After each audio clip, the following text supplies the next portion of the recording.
We were happy to announce $40,000 plus in funding for the local Salvation Army here in Milton, and that's supporting vulnerable families, families under socioeconomic duress.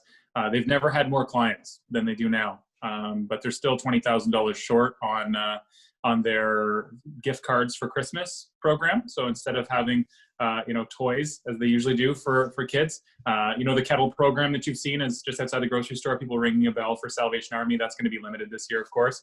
But our government was able to support the local Salvation Army and Salvation Armies and food banks across the country with our emergency fund for food security. And that's making sure that COVID-19 isn't causing families to go hungry during this pandemic.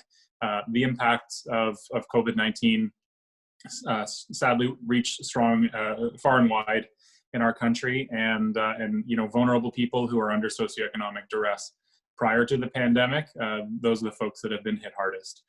So I had the privilege of going into the Salvation Army today here in Milton to tour the facility a little bit, learn a little bit more about the Hamper program and how they're working so closely with our federal government and Feed Ontario to provide families, local families, with food throughout the difficult last 7 months and going forward towards the holidays. The not-for-profit and the charitable sector have been really hit hard because, all of the fundraisers, typically the fall is like gala season. It's a time where people open up their wallets to help these organizations out. And in turn, those organizations, those community serving organizations, are the ones that are supporting the most vulnerable people in our community.